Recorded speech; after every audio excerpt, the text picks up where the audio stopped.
Okay, perfect. We're live. Okay, thank you, commissioners, for joining us today. We have here Commissioner Anna Roblin of 5DO3, Commissioner Sabrina Rhodes of 5DO2, Commissioner Bernice Blacknell of 5DO9, and Commissioner Reed May of 5DO8, alongside myself as well, Commissioner Salvador Sauceda Guzman, which I almost forgot my name. 5DO5. So we have five commissioners present. And for those watching this COW meeting on YouTube, five commissioners constitutes quorum with the eight commissioners that we have currently filled in our commission. So everyone, hope everyone's been doing well. Welcome to spring. We made it out of the winter and we're now officially in the spring of 2023. Um, Today's meeting is fairly simple. We're going to have some folks hopefully attend so they can present on some projects they have coming into the commission. And that will start around 6:30. We'll give some of those folks an hour or less, depending on who's attending.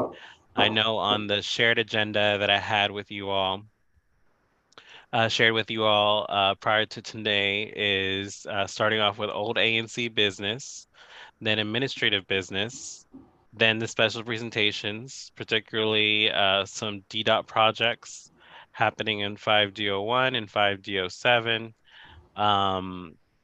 as well as the violence interrupters. Now they had some unexpected engagements. As you know, these programs they have to be very, ¿cómo se dice? They have to be very proactive and engaged when something goes down, particularly with gun violence in the city. So they will not be able to present today to us directly prior to April 10th meeting. Well, they will be presenting with violence interrupters. But I would like to use up that time amongst us five to come up with questions that we should be asking them. So we can give that to them in advance for the presentation at next month's public meeting. And then with that, we'll end tonight's meeting with any new ANC business and the confirmation of next month's agenda. So we can have that as a working copy for the next week until we give notice to the public. Is there anyone that needs to add any business that was not discussed prior to today's COW agenda? Do we have Roach Brown and the Office of People Counsel? For the next month's public agenda? Yeah, our public meeting. Did I Yeah. miss something? The Hmm? public meeting? Are we talking about the agenda for the public meeting? No, we're just talking about today's meeting. Oh, no. Hmm. Okay. But we'll discuss that in the confirmation of tonight's agenda before we close. Okay, cool. Um, so feel free to for any other commissioners, feel free to note if what we should be adding to next month's agenda if not already discussed. Okay. So old ANC business, starting off with the meeting minutes, and our secretary, Commissioner Reed, has shared the drafted meeting minutes from last month's meeting prior to today. And go ahead and screen share so y'all can view those.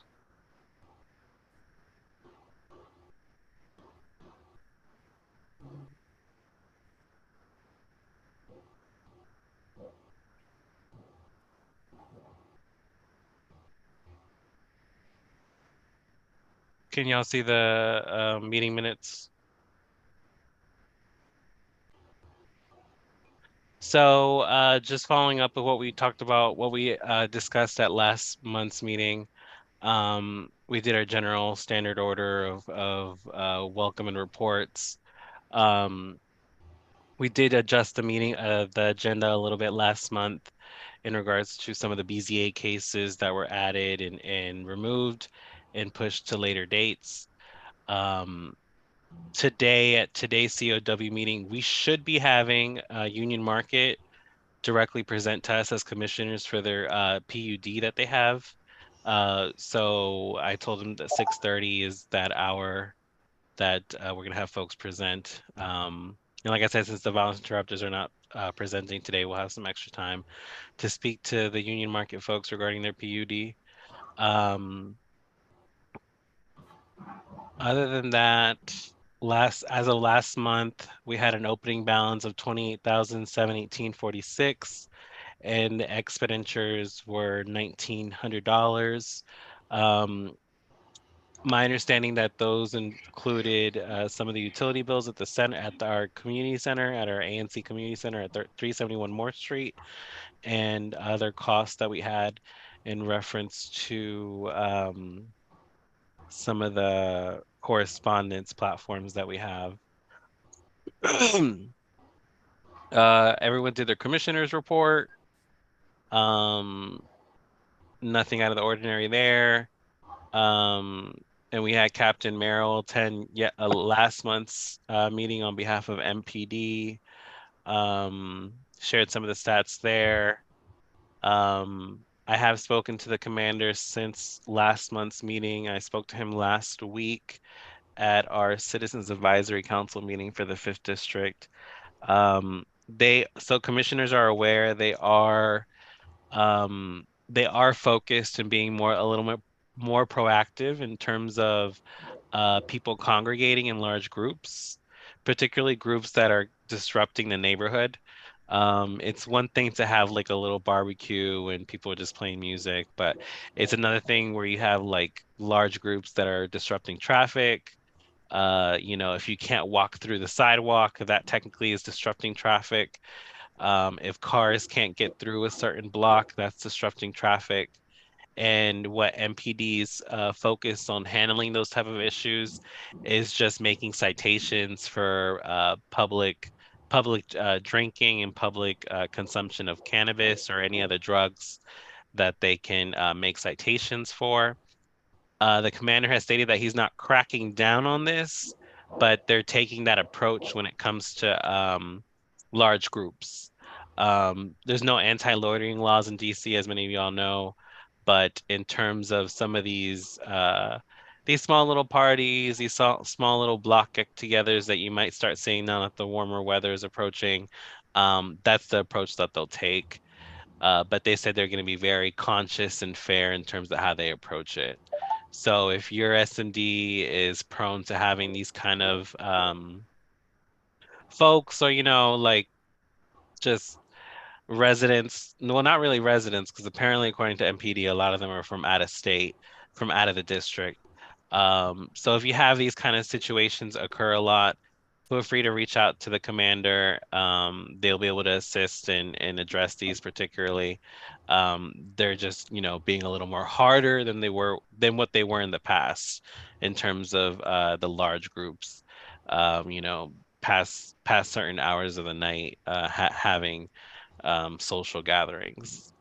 Any questions on that? Okay. Um, Um, mhm. Wait a minute, excuse me, Commissioner. Summer. I have a question there. After the ANC meeting last month, the Captain his name Merle Yeah. promised that the camera that was set up on Bennett Place, right there at the corner, with me and Commissioner McCollum, requested that the camera stay there, and he made a promise that it would stay there. Mhm. Well, Tuesday evening, the camera was gone. So I hope they will bring that camera back because it's getting hot, and that is one of the hot spots Yeah. that they be at. So I'll ask where they moved the camera. I did notice that they placed a camera in front of the 7-Eleven on Benning Road. Was it Bladensburg? Bladensburg Road. And Uh, was it the big one, the big it, camera? it was the big On camera, the one that's stationed and it's just really tall and it has a camera at the Yeah, top. on wheels.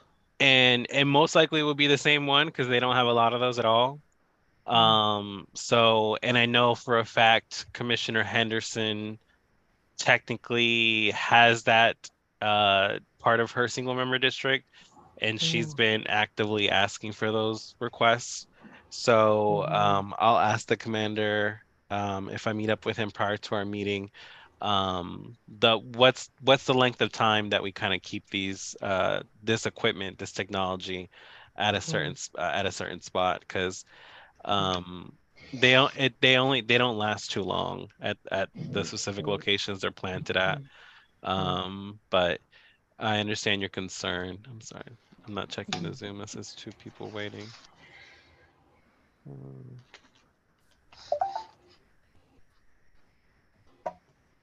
participant. Okay, no, we just have some folks waiting to present. Okay. And let's see. Um, has any of the commissioners been in contact with the Mokers recently?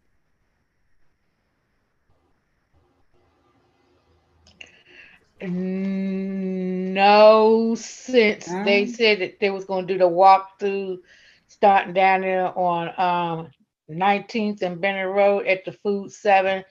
I haven't heard anything from Did they follow up anyone. with you, Commissioner, in terms of that? Because I know they sent me the photos and the 311 requests for all the vehicles that you addressed at the meeting. Um, well, my sister and I, we drove by there the day Mm-hmm. down there by the Arboretum, because the way she Mm-hmm. came, I can see if the what's that, the VR, whatever it is, Mm-hmm. still down there.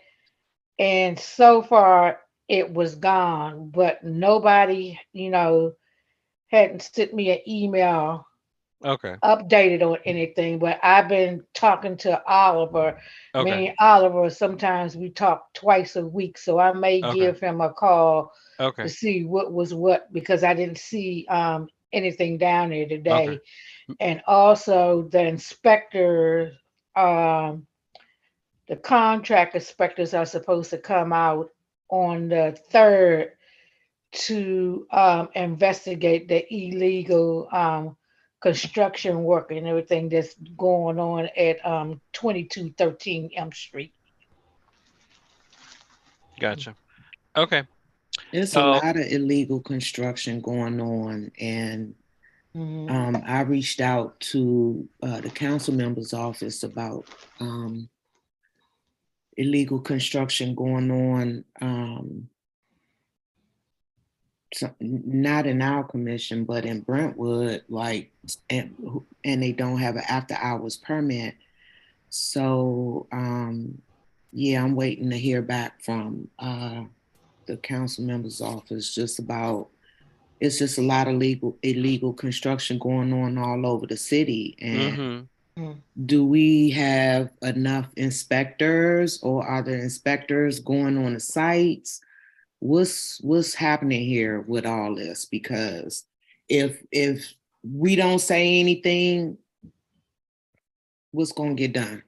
Well, the one on M Street, pictures with taking and Yeah. everything, and I just send my stuff to Oliver.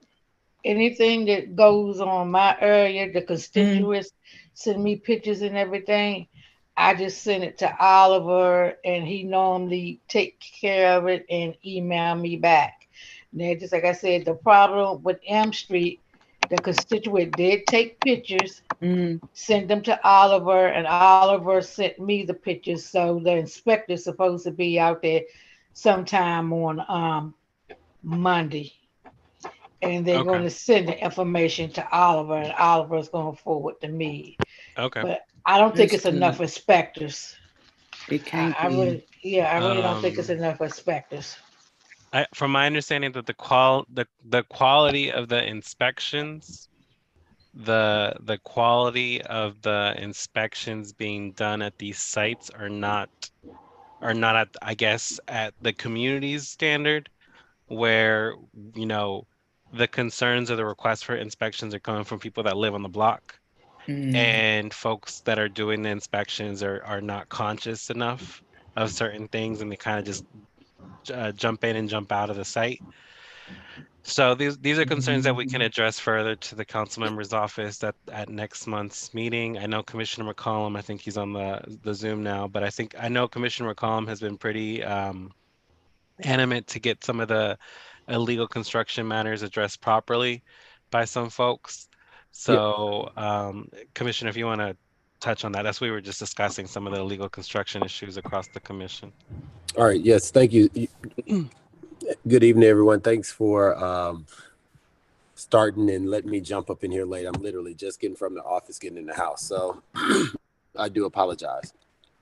So I'm going to be off camera for a moment until I can get settled. But yes, I'm actually having a meeting on Thursday with a member from McDuffie's office, Parker's office, someone from DDOT, somebody from DPW, and someone from Parking Enforcement. I've gone to two of the sites that are over here to try to speak with construction management to have them at the walkthrough with us as well.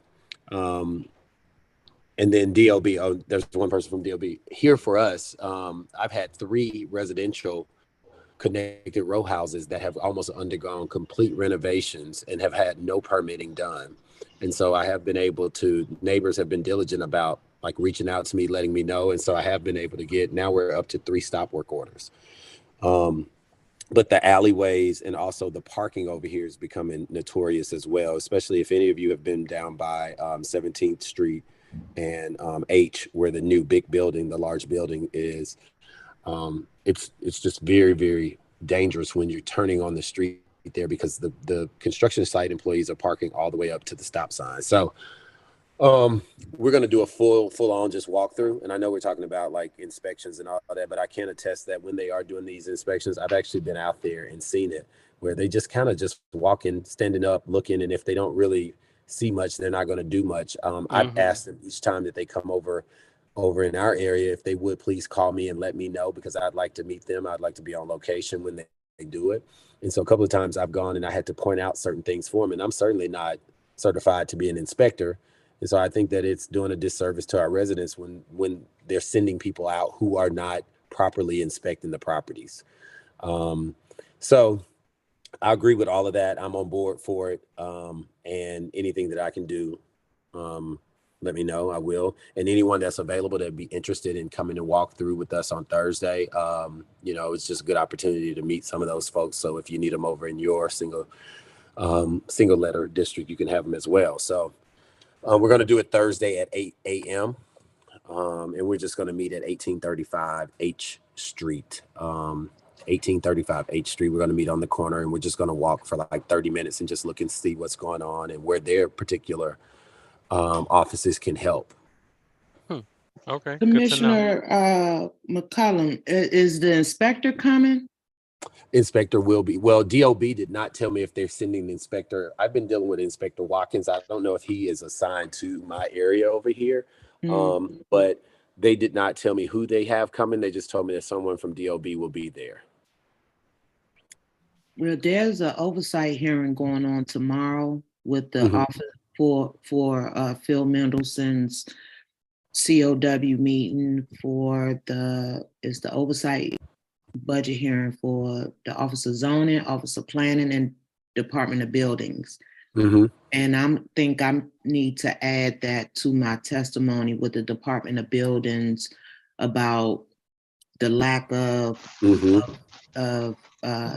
job inspection. Yeah, the inspections that I wasn't going to really say nothing about the Department of Buildings, but that is something that need to be addressed, because if they just open in that car door and looking out and say, "Oh, I don't see nothing," and then they gone, that's not cool. And people are there, the after hours work and the illegal construction. How are they doing construction illegally anyway? Well, see what some of them are doing, and particularly for one here, what they did is they went in and got a permit for it was removal and replace in kind. So basically what they said is that they were going to remove drywall and they were going to replace drywall. So that would get them at least a permit. And then it would also give them the ability to walk in and out of the residence with coming in with drywall and material and people not questioning it.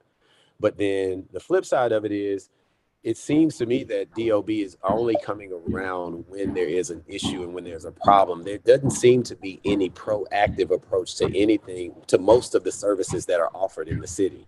And it's sad that they hate to see us calling and hate to see us coming, because when we do call and when we're coming, we're like, it's an issue, it's a problem. And that's what I was trying to explain, is that I don't always want to show up or want to reach out when there's a problem. We need more proactive services, and for inspectors to come and not really take it seriously. I think that inspectors, even when they're driving through these communities, even when they know that there's a valid and viable project that's going on, sometimes the permits are not even placed properly to where you can see them. You're supposed to be able to read those permits if you walk down a sidewalk. They either have to be displayed out on the sidewalk or on their window where you can walk up and see them. And a lot of the properties don't even have that. So DOB, I know they changed the name from DCRA, but to me, it's like you just changed the name. You just covered up what you were doing. It's the same people that you have working there. So I hope that you would, I asked that if you would put a line or two in there about it. Okay. Commissioner McCollum, could you share the address from where you're starting again? Yeah, 1835 H Street. Perfect. And we're just going to be there on the corner. I picked that location because that's been a thorn in all of my residents' side. This is a development that's been underway for since 2017. It's 6 stories, and now it's it has been determined that it exceeds legal construction. Yeah, we've had illegal construction, we've had underage workers, we've had we now have gotten it designated as blight, but it does exceed by 1 story the height limit for a building of that nature. And so now the developers are trying to appeal the decision. So DOB will not give any further information to us, except for they can either keep the building and remove the 6 story, or they can redesign the entire building and give us a new set of plans with it being lowered, or they can raise the building. That's about it. So the whole appeals process, we're not involved in any of that, but either way, I picked that location so that everyone can see it when they come, because I've had to email a couple of times about it. And I think Ms. Moore, Commissioner Moore, she had to do the same thing prior to me getting here. So I think that's just a good starting point where everyone will see it. But 1835 H Street at 8:30 a.m.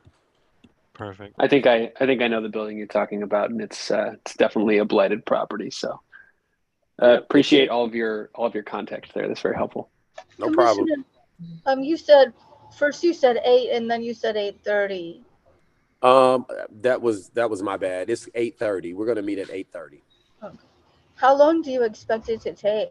It'll be 30 minutes for about 8:30 to 9. But we may see some things, because we're going to look at a couple of alleys. We're going to walk some of these large construction sites, and we're going to look at some of the properties that are also operating illegally as well. My whole idea of this was, enforcement, DDOT and enforcement, DPW, they continue to say, well, we can't do anything if we don't see it happening. Well, you're not coming here and sitting out here and watching it. So, it's kind of hard to say, well, we can't really enforce anything if we don't see it.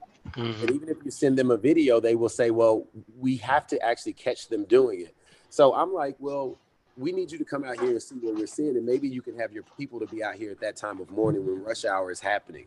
So it'll be about 30 minutes, but if they see some things, it may take going just a little bit longer. But everyone knows that, we're setting it for a 30-minute walkthrough. Thank you. Thank you, Commissioner. No problem. So just completing the review of the minutes, just a friendly reminder again, we had the Office of Unified Communications, DC Water's Lead Free program. They did presentations. We voted on some of the BZA cases, particularly in Trinidad at 1313 West Virginia Avenue. Anna, this was yours, correct? Yeah. And you confirmed that the case was dismissed by the BZA? Yeah, because they didn't show up for the hearing at all. Oh, okay, cool. We also had 1212 Oak Street, and we did vote on a letter presented by our Secretary and Commissioner Reed, Reed May. And I think that was it. Was there any questions in terms of the minutes from last month's meeting? Okay. So I'll stop sharing and we'll begin bringing in some of these folks to present. We have some special presentations tonight. First, we have Union Markets, one of Union Markets PUDs presenting. They have a lot of folks with them in the waiting room, but I'll be admitting everyone in the waiting room to confirm. Just a second.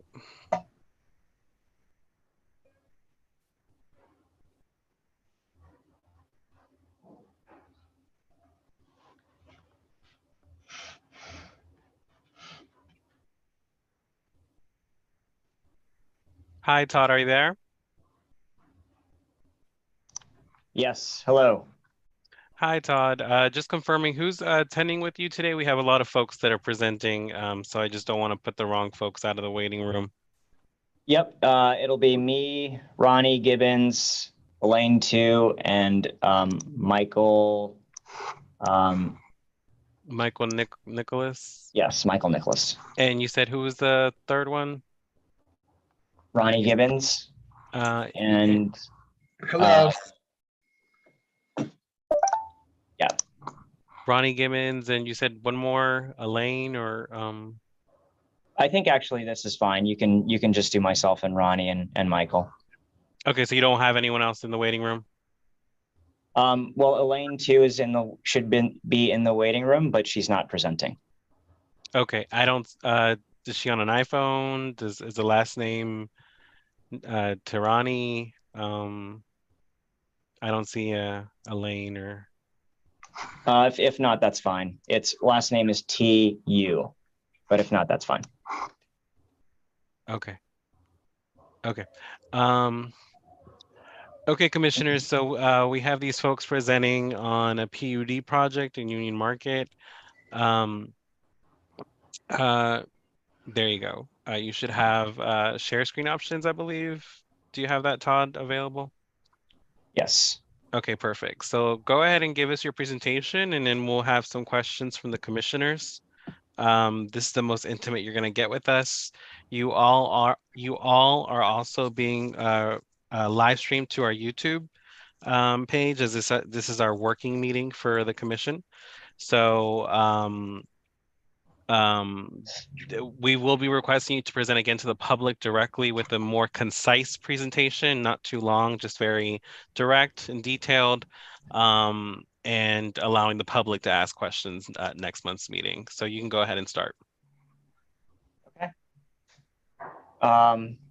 Thank you for the introduction. So my name is Todd Christensen. I'm Director of Development at Carmel Partners. I'm joined by my colleague, Ronnie Gibbons, and Michael from HKS as well. He is the project architect who assisted us with the design of this building. So what we're going to do today is we're going to present to you the project, and we're looking for support or feedback on our Stage 2 PUD application. What I'll do is I'll just start by kind of giving locating the site and then providing a brief background on our PUD. So C2 is located here where I've got my cursor circled. This is Union Market. I'm sure everybody's familiar with this. Union Market proper is over here. You've got 6th Street on the far right, 5th, 4th, and then C2 is in the area that we refer to as Market Terminal. It is a part of a larger consolidated PUD. So with that, I'll jump right into it. So as I mentioned, Market Terminal is comprised of 6 parcels, A1, B, C1, A2, D, and C2. We were approved for development as a part of a consolidated PUD in July of 2017.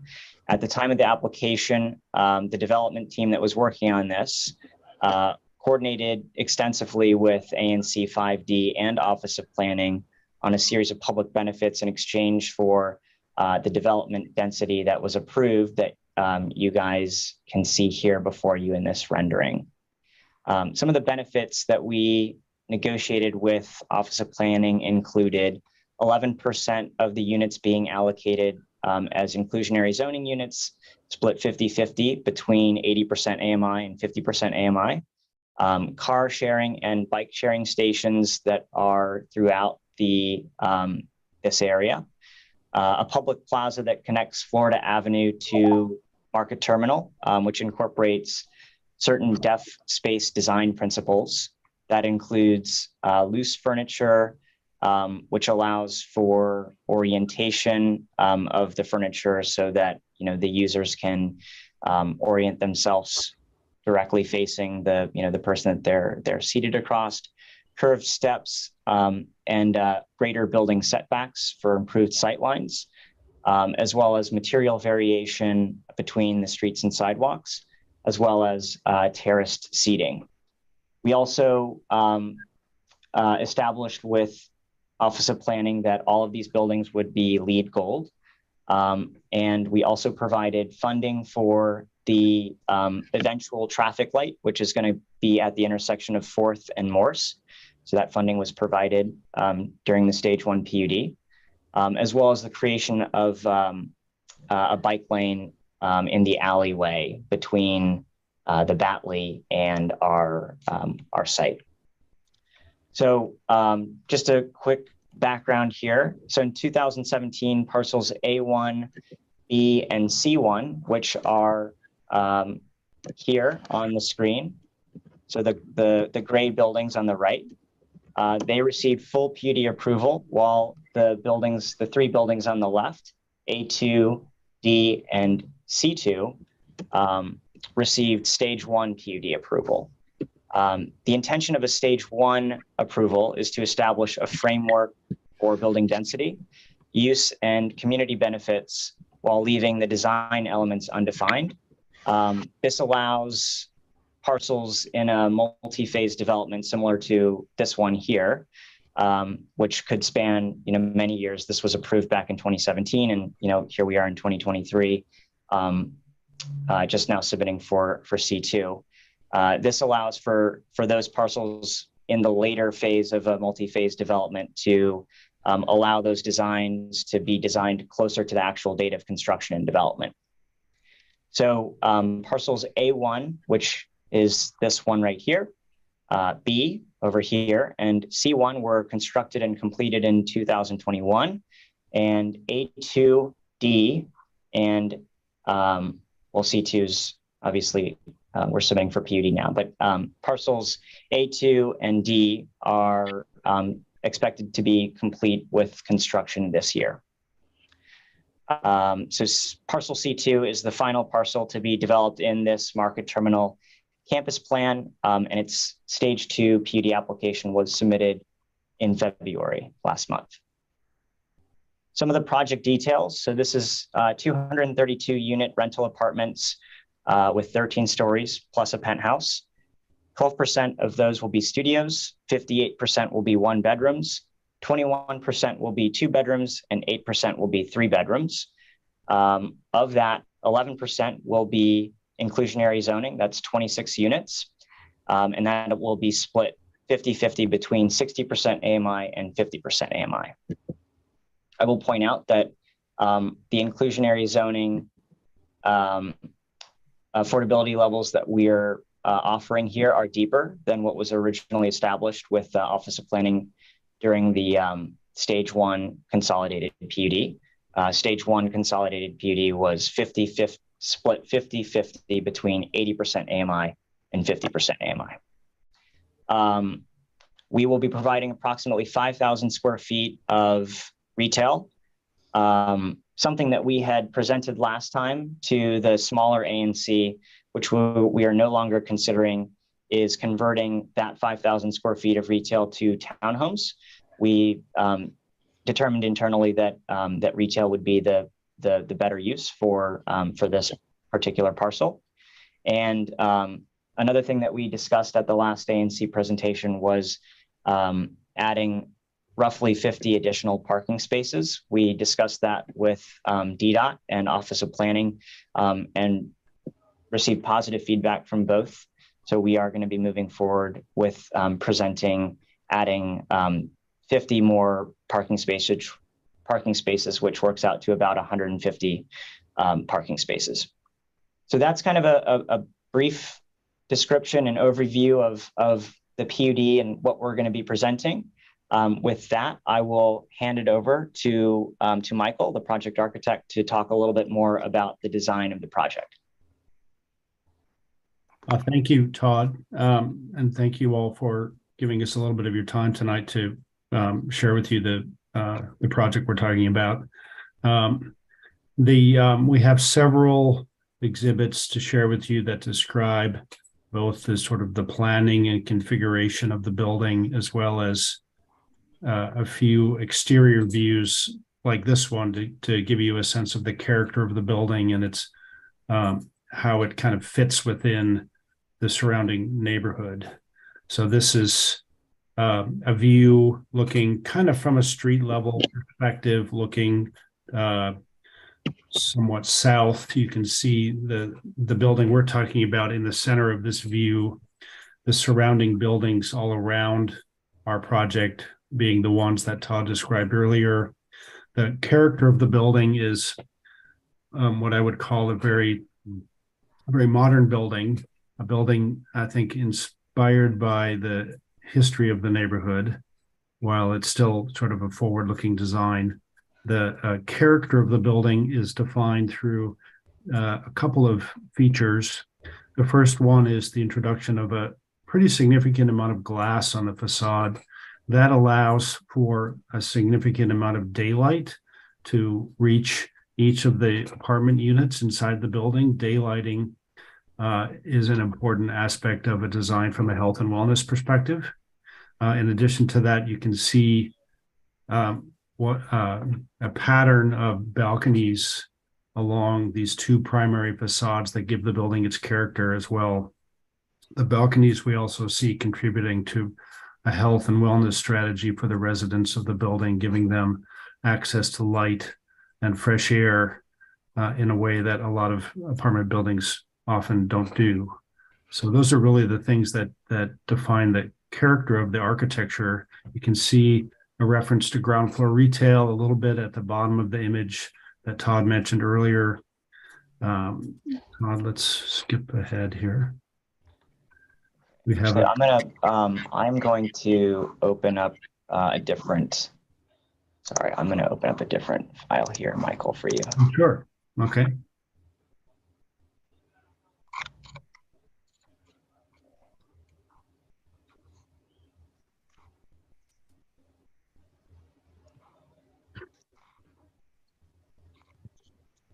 Okay, so we have several views of the building just to give you a sense of its character and scale from a variety of different directions. This is similar to that first view that we were looking at, just rotating the view a little bit so you can see the surrounding streets and their character and some of the adjacent buildings as well. We think the building will stand out as a fresh sort of contrasting addition to the neighborhood. I think a neighborhood, one of the positive aspects of a neighborhood is introducing a little bit of variety architecturally and visually into the neighborhood. And so we've thought through kind of looking at what the other buildings of the neighborhood are doing and really wanting to make this building into a special, unique building within the local context. So let's keep going, Todd. So this is, again, a series of views looking at the building from different directions. This is looking north. You can see the ground floor of the building is comprised of a combination of retail that Todd had mentioned earlier, and the lobby and some of the amenity program for the building would also make up quite a bit of the ground floor of the building. really serving as kind of a social center for the building. You can see the textured character of the facades especially well in this view. Again, just more street level views giving you a sense of the scale of the building, its character, how it kind of fits into the surrounding context. You can see ground floor retail again. This is a view looking west on Neal Place as you walk, sort of if you were standing on 4th Street.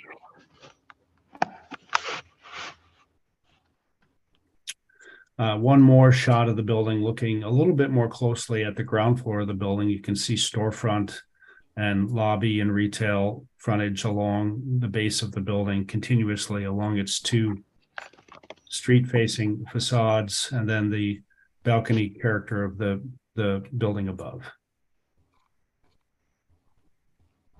Switching topics here a little bit, we'll just walk you through a series of the floor plans. You can see the site is a corner site. It's the 2 streets that it face, again, is Union Street, which is along the top of the page, and Neal Place along the right side of the page. You can see along Neal Place, the retail space that Todd was referring to, the lobby or the front door of the building along Union Street, and then an alley in the back of the building where loading docks and a little bit of storage and parking access and ramping all occurs kind of in the back of the building.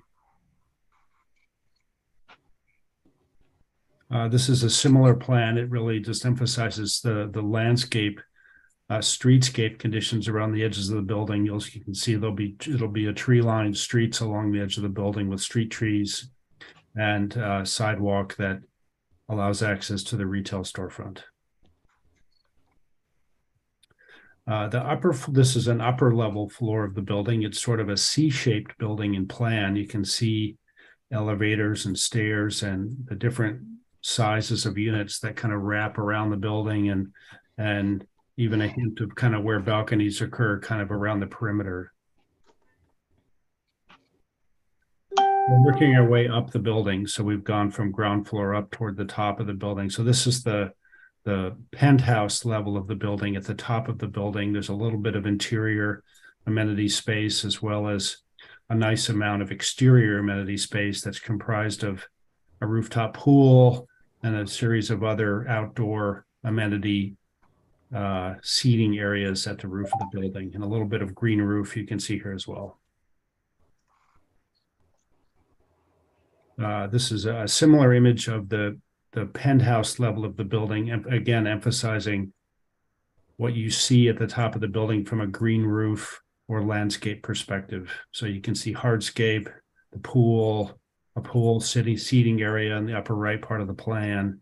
That yellow area is interior space, and then the green roof around the perimeter in the bottom of the plan.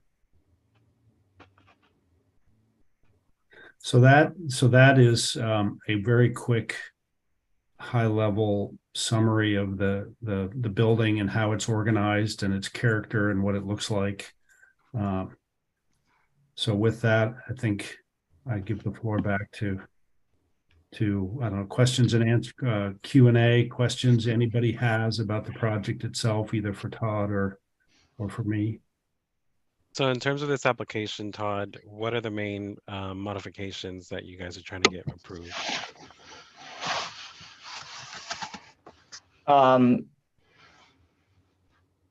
Modifications to the PUD? Yes. Mm-hmm. So this is a modification to a previously approved PUD. In the original stage 1, or in the original consolidated PUD, there were 3 potential uses that could have been approved for C2. We had a previous agreement with a different developer to sell this as office. They had entitled this as office. However, that deal fell through, and now we are requesting a modification for their approved PUD of this parcel being built as office to convert it back to residential, which was approved in our original stage 1 consolidated PDU. Mhm. And in terms of what the commission can request in terms of this modification request, is the percentage of inclusionary zoning able to be increased? So we've discussed this with Office of Planning, and the stage 1, the consolidated PUD was established, as I mentioned, back in 2017. Mm-hmm. And we did discuss adding additional levels of deeper levels of affordability. So we are going to we're swapping out the 80% AMI, which was previously established, with 60% AMI. So it would be 11% AMI, 11% in inclusionary zoning, Mm-hmm. split 50-50 between 60% AMI and 50% AMI. Mm-hmm. And I will just mention that if this were to have been developed as office, there would not have been any inclusionary zoning there at all.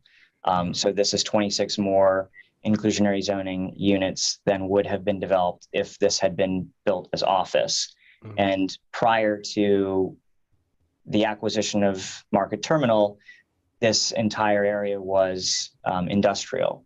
So Mm-hmm. across this entire site, we're, between the 6 parcels, us and other developers are providing 134 additional affordable units, to the neighborhood. I would disagree to the neighborhood, because majority of the residents that come into Union Market are not from South Ward 5. Union Market is the largest hotbed of gentrification in our commission. And being that 11% is the number you all have for IZ right now, it seems fairly low. So that was my question, if it's possible to get that increase, because it's fair to say that this project, as you mentioned, was originally for office space, but because of the pandemic, we realized that office space is not a hot commodity anymore like it used to be.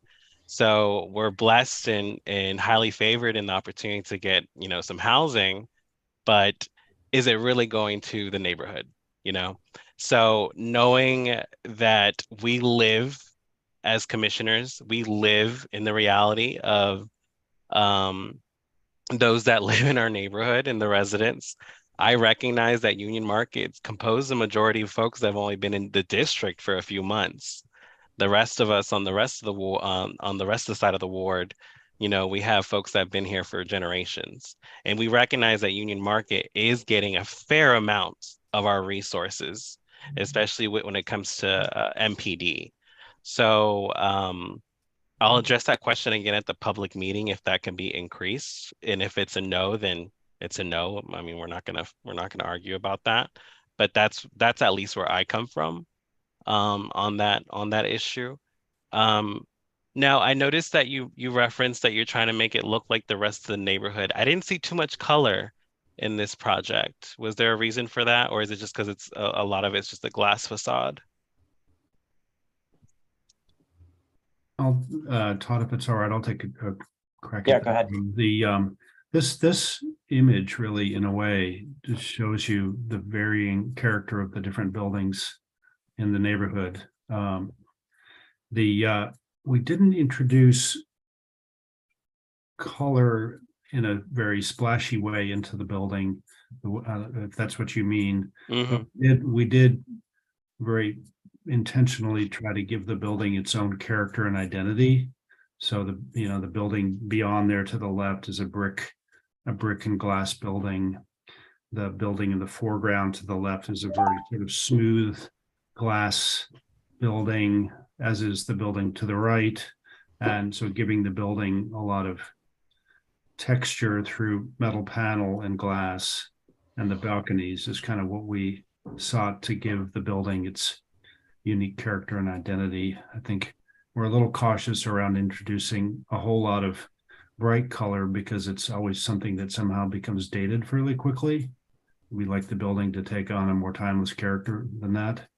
Everybody knows whatever color was popular in, 5 or 10 years ago, and it was hot then and not anymore, that sort of thing. So Okay, and then just my final question. You all mentioned it, adding additional parking spaces to this project. Where was that gonna be? Was it a garage or? Yeah, so currently in the submitted PUD application, we're showing 2 levels of below grade parking. We would add Okay. a 3rd level of below grade parking. Got it. Perfect. Okay. Commissioners, feel free to ask any questions. We have to tie up this project and get on with the other presenters, but that's all the questions I have for myself. Commissioners, feel free to ask any if you have any. I just got one question. What was the AMI? You said 50%? Yeah, so 11% of the units would be provided as IZ, split 50-50 between 60% AMI and 50% AMI. And how many units will there be in the development? 232. So is it possible, can we get that up to 15%? 50% AMI. Can we get some that are 50% AMI and bring it up to, our commission normally not require, but asks that you go as high as 15% at 50% AMI. So is there any way that, and what size rooms are there? So the average, I believe, is about 750 square feet. Michael, correct me if I'm wrong on that, but I think that's roughly where we are right now. Obviously, it's it's split between, that's an average, but in terms of the affordability, go ahead, Michael. The size of the apartment units vary. If it's a 3-bedroom unit, a 2-bedroom unit, a 1-bedroom unit, or a studio. So there's a pretty broad scale of small to large in the building. How many 1-bedrooms, studios, 2 bedrooms, and 3 bedrooms? They had that slide, I think. Yeah, could you show that one more time? That was actually my question too. I think it's all down. You might not have the answer to the question that we're asking right now, but please have that ready at the next meeting. Well, and I think my question was the same as Commissioner Rose, which is we'd like to know the breakdown of the units, but then also within that, are the inclusionary zoning units one type of unit? Are they all units? How are they distributed? Yeah.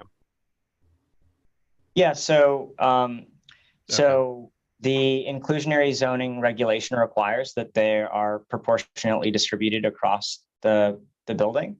So there would be a requirement that we would provide them in a proportionate ratio, and you can see this breakdown here of how they would be distributed throughout the building.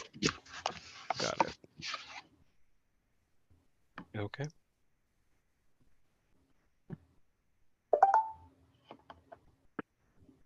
Are there any other questions from the commissioners?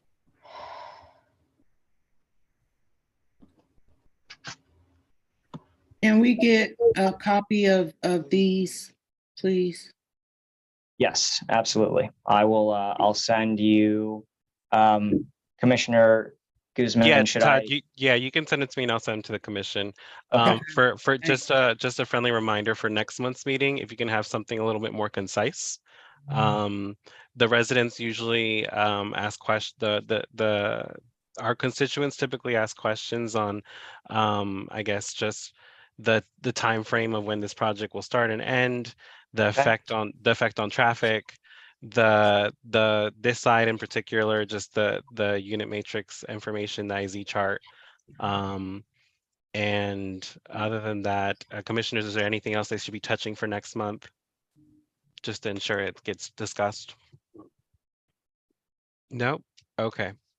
Real quick, how much time should we plan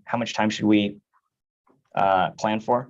I believe Commissioner May, correct me if I'm wrong, I believe it's 8 minutes, or is it 10 for these projects? I can't recall off the top of my head. think we have on the template. Sorry, Yes. let me just. We have 10 to 15, but that includes Questions. questions. Yeah, so I would plan on 15 minutes total, but leaving some space for questions if you can. Yeah, so a good 8-minute presentation would allow for questions. And also, if you would, when you're highlighting everything for the next meeting, I did hear you touch on tonight the parking, but let's really, because that is another concern that usually all of the constituents have, is how the parking is going to look. So if you touch on that during your presentation, I'd greatly appreciate it. Absolutely. Okay. Perfect. Well, I think that's all we have for y'all today. We appreciate you guys coming out and handling our heat, and you'll probably get a little bit more next month, but you have a couple weeks to prepare. Okay. All right. Well, thank you very much. We appreciate everybody's time. Yes, y'all's as well. Y'all have a safe one. Have a good night. Thank you. Okay, we have next commissioners, we have our DDOT application requests. Carlos Iglesias is presenting on 2 projects, I believe, one in Commissioner McCollum's SMD and in Union Market as well. Just getting Carlos's audio situated and confirming who is he presenting with. Excuse me. Hi, Carlos, are you there?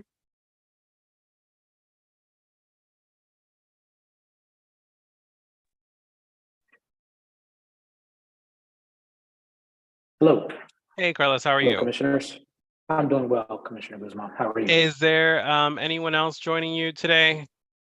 Correct. There should be several parties. Gotcha. There should be Vinay Okay. from Moya Design. There should be a Chad Price from Mill Creek Residential, a Peter Bronler from Mill Creek Residential. There should be Matthew Clark from Land Design, possibly a Jonathan Stiles from Moya Architecture. Do you know and Lee Rogan? Let me double check. That one doesn't sound. Do we have a Jake, Amanda Barley, Dana McDaniel? Amanda Barley, yes. Okay. Yeah, Amanda Barley, yes. Carlos, this is Vinay. I'm also on the call. Okay, Vinay, who on your team is on or going to be joining? Just Jonathan Stiles. I'm also on the call. Okay, great. Carlos, this is Matt Clark. I'm here. All right, Matthew Clark with Land Design, Landscape Architect. Anybody else from your team, Matthew, going to be joining? Nope. Chad Price is also Chad waiting Price to as be well. let in. Okay, adding him. Yeah. Amanda is taking a little bit of time to join. Oh, no worries, son. Okay, Mr. Iglesias, you should have the sharing options if you're going to present. I know you have. Can Yep. you remind? Oh, I'm sorry. Let me start over. First of all, my name is Salvador Sauceda Guzman. I go by Commissioner Salvador for short, or Commissioner Sauceda Guzman for government purposes, because I am Latino and have 2 last names. Okay. So I am the chair of ANC 5D. This is our ANC 5D COW meeting, which is technically our working meeting. You are being live streamed on YouTube, so the public can reference this for any of the matters that we discussed. And I believe, Mr. Iglesias, you have a couple projects that you wanted to present to our commission, correct? Correct. So I have 2 projects. Up to you which one you'd like to present it first. We have one Sidewalk Cafe at 550 Moore Street. And that is for Crooked Fermentation Restaurant. It's a smaller application, just a small Sidewalk Cafe. Okay. And then the second application I have is 801 17th Street for the full streetscape improvement for a multi-family, multi-story building. Okay, Whichever one you would like presented first. We can close off with that big one, and we'll start with the small one to get those folks out of okay, sure. with their day. For those, I think yes, there is a Jake and a Leland from ownership waiting on that. Is it Lee Rogan? Yes, I think so. Hold on. Yes, Lee Rogan. Okay. And a Jake, and I'll start with their application then. Bear with me. Let me just pull up their application. All right. So just so the commissioners are aware, they'll be presenting on these projects, and then after these presenters, we'll have Dana McDaniel from the ONES office joining us to discuss some of the violence interruption teamwork that they have going on. So if you need to grab any notes or anything that you needed to share with the ONES office, feel free to do that before they present. So Carlos, this is now for you. Preferably if you can get this done within, since you have two projects, done within 15 to 20 minutes, and that includes questions, we would appreciate it, but no rush. Sure. No problem. I'll jump right into it. This application, or what I'm presenting right now, is for 550 Moore Street Northeast for a sidewalk cafe application submitted to DDOT, tracking number 109855508. The area, as I said, will be located on Moore Street here within this flex zone area. Let me go to a better plan view as for the layout. What my client, Crooked Run Fermentation, their eating establishment is located in this commercial space, and they will be proposing to occupy this area as a sidewalk cafe. There will be no actual seating, but it is standing room only with a ledge around the perimeter being installed around the perimeter of the sidewalk cafe. There will be a total of 33 occupants based on the area, which is 16 by 36. They have 576 square feet at the rate of 15 occupants per square footage. They could have up to 38, but they're only proposing 33. 2 of those to be for ADA seating. That is pretty much the extent of the application. For that, let me give you, we have some photos of the area within this area that will be occupied. There will be alcohol served within this area we are proposing. This is a bird's eye view of what the space would look like. There will be 2 entry points at each end of the cafe. Coming in off of the street, we will be maintaining the DDOT required 10-foot pedestrian walkway clearance. We will not be encroaching on that. We do intend to put some safety planters along the edge of the curb here because as you're familiar with the area, the curb and the street are on the same level. There is no grade difference. The street is not lower or separated by a stepped up curb. As the photo indicates here, as you see, so we are proposing to put some planters here to provide some pedestrian safety here. This is a rendering of what the area will look like. This is the lower ADA seating area, the 4 feet openings at each end. We will have these barrels with the umbrellas underneath, over top of them for shading. These are what they're proposing as a ledge. There will be 3 feet 4 inches to the top of the ledge. And the ledge itself is only 10 inches enough for a beverage. This is the lower one for the ADA requirement. There will be 2, enough for 2 ADA people to be able to roll into the space and meet the ADA requirements. These are the planters that we are proposing to put along the edge of the curb as discussed. They will be approximately 2 feet high, 3 feet in total with the planting per the DDOT requirements. We have both the owners of the establishment on with us and can answer any questions that you have as far as the establishment and their operations. There is Mr. Leland Rogan and Mr. Jake. I open up the floor to the commissioners for any questions. Mr. Iglesias, do we have an aerial view of what this is going to look like? We have the detailed plan view, but it would not, just from our perspective, if we can see what it looks like with the street, with the sidewalk. I understand. So from a plan view, this is our perspective, our aerial perspective. We don't have like a mapping of the like a Google Maps aerial street view. No, Yeah. I do not have that. Okay. We do have a site plan of what Mhm. the street looks like, obviously, presently, and will be occupied this area.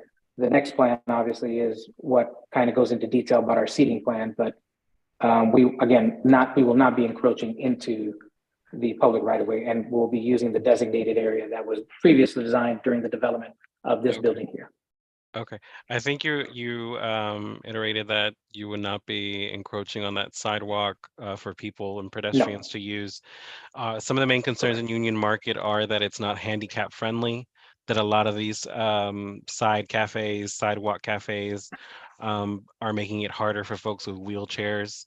I just had a conversation with a business on 4th and Morse regarding their sidewalk cafe. When you apply for this permit with DDOT, is there a length of time that the permit is viable? The permit is viable as long as the applicant pays their renewal fee every year once it has been approved. They are required to pay their rental fees for that space every year. Got it. So they need to renew it every year. Correct. Got it. Okay. And that space in front of right here where we have vehicles, is it still going to be are vehicles are still going to be able to park there? Correct.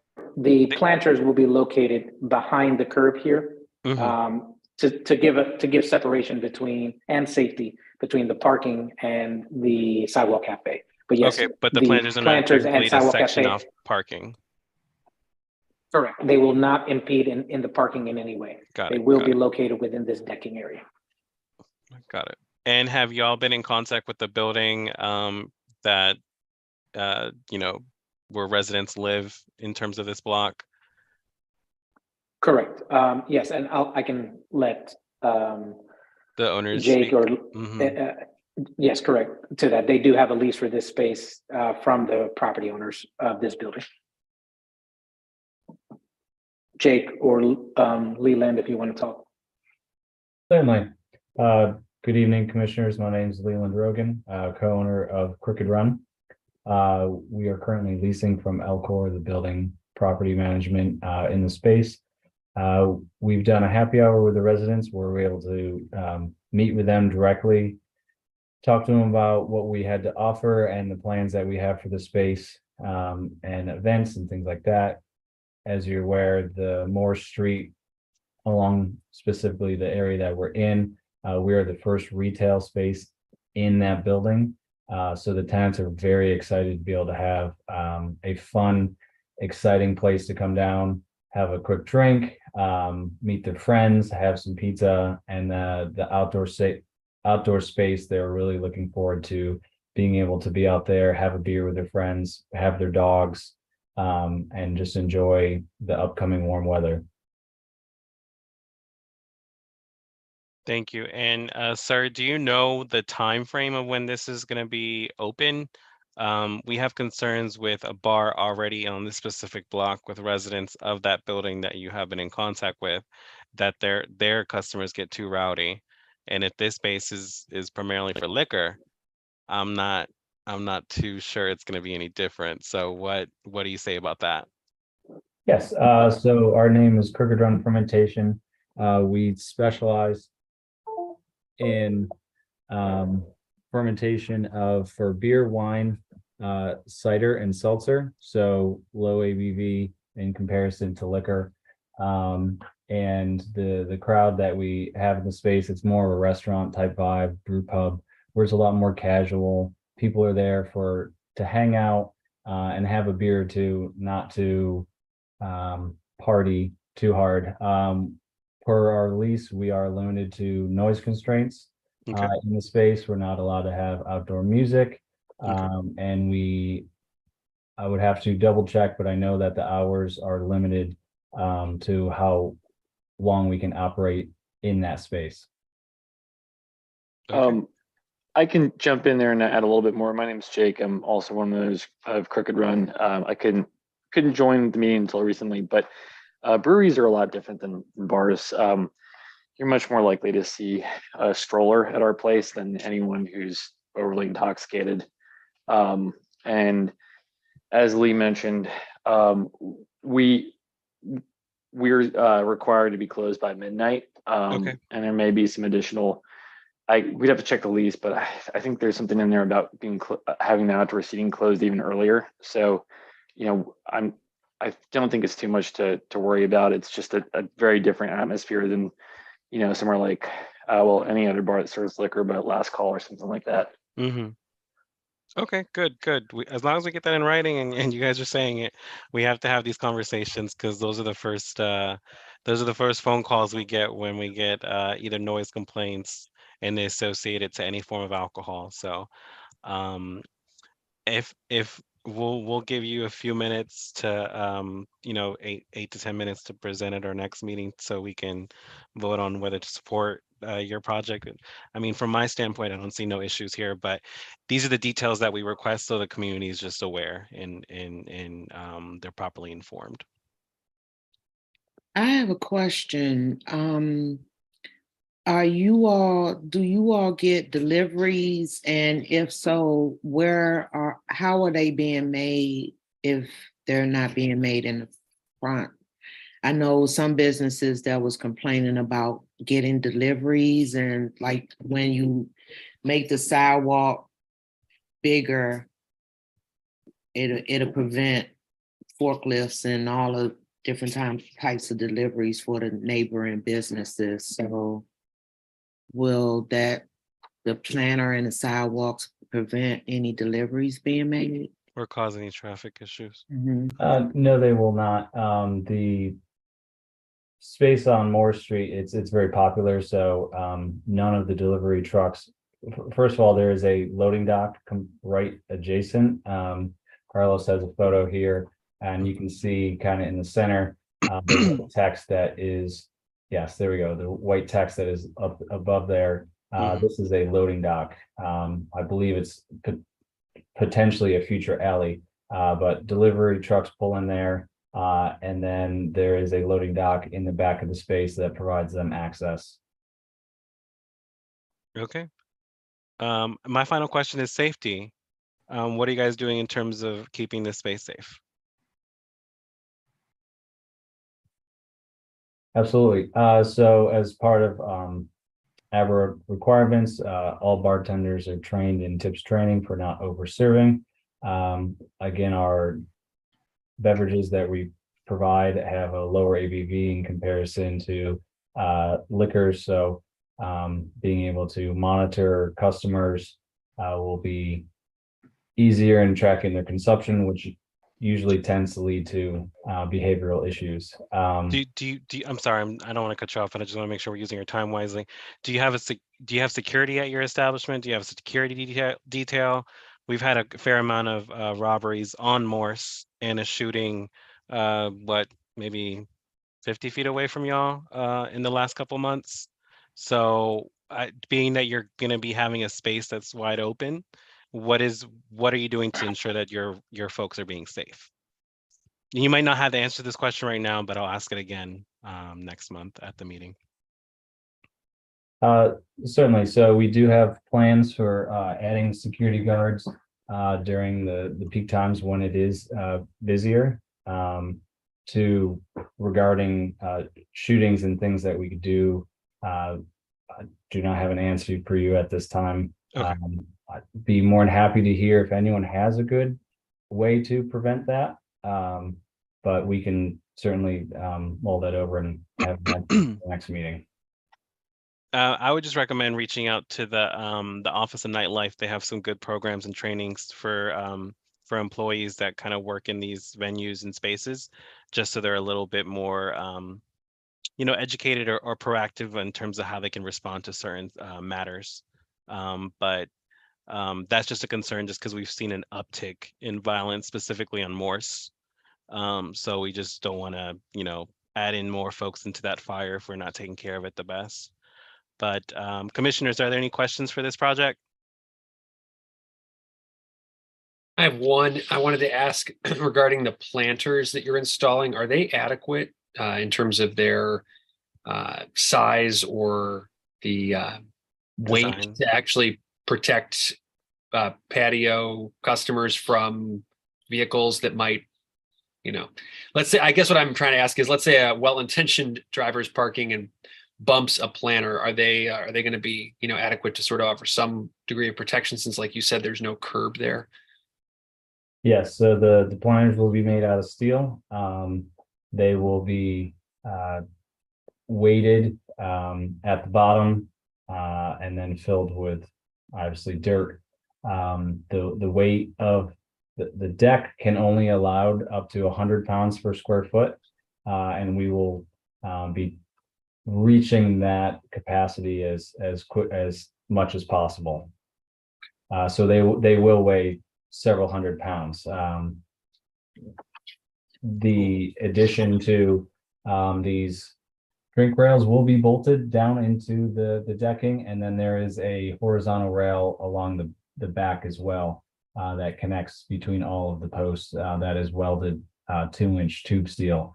So with the addition of having the weight of the planters, it will also have a physical tube backing bolted down into the ground that should provide some resistance as well. Okay. Thank you. Okay. And just a quick question. Are we removing those benches? I see in the photos there's a couple benches there. Are we removing those, or are those staying? Those are staying. Okay, cool. The space is yes, you can see the distance where the existing benches are, and then the distance to where the perimeter of our space will be. Gotcha. It doesn't look too big, but Yes. you all say you're fitting 33 folks in there, so but they're standing, so Standing, I yes. think it'll be fine. Correct. Okay. Okay, cool. If we could just get a follow-up on some of the questions we asked, just on just a little clear presentation, doesn't have to be more than 3, 4, 5 slides for April 10th meeting. It's a really quick presentation. It's 8 minutes, 8 to 10 minutes, including questions. You all pretty much already handled all the heat in this meeting. The only thing that I would ask for y'all to do some homework with is just your security plan, just to give us a little bit more meat and potatoes on that. And I think we're good to go. Anything else from the commission? Okay, perfect. Thank y'all. Thank you.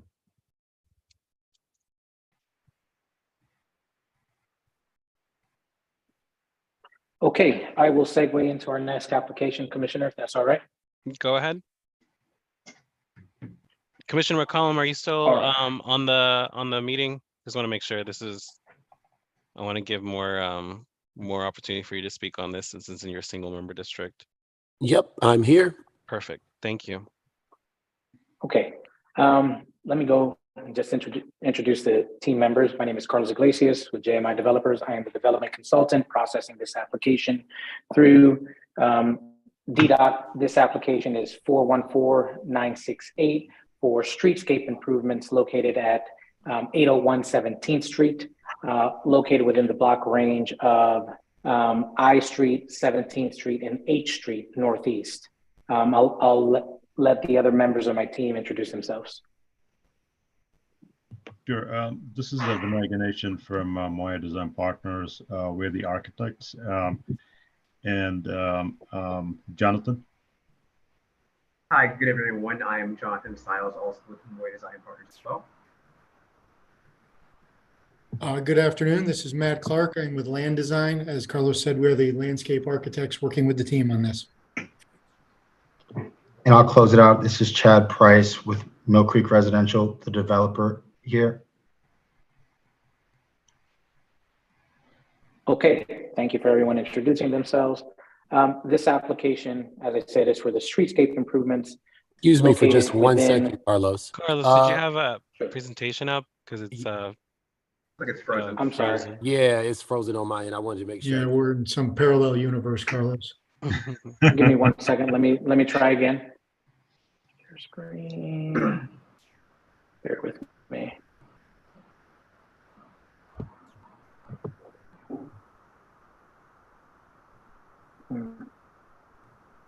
Okay.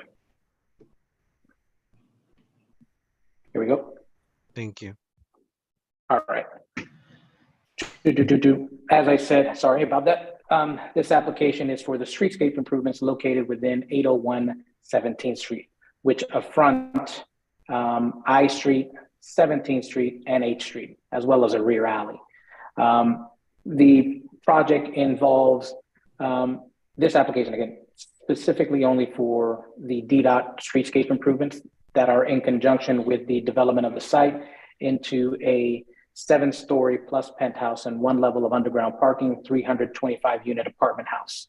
I believe there are 120 parking spaces, vehicular parking spaces, and 20 short-term bicycle parking spaces proposed on the outside of the building. I will defer now to Vinay and Jonathan with Moya Architecture, and also Matthew with Landscape to kind of run you through the project. Okay, thanks, Carlos. So as Carlos was saying, we're between H17 and I Street. We are a multifamily project.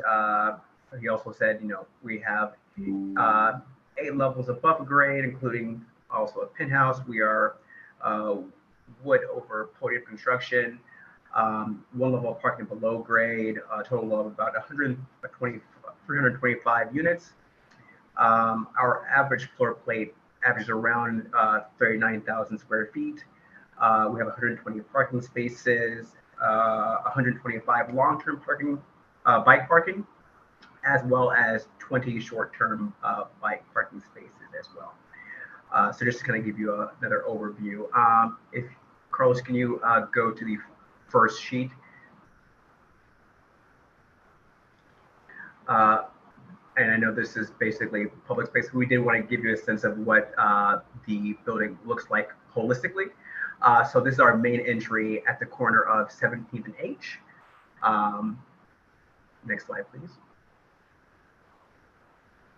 This is our other main corner on the corner of 17th and I, with the main signage for the project. And then, if Carlos, you can go to the next slide, please. Just to give you an overall aerial of our massing. And then I will let Mr. Matthew Clark dive into the nitty-gritty on the public space.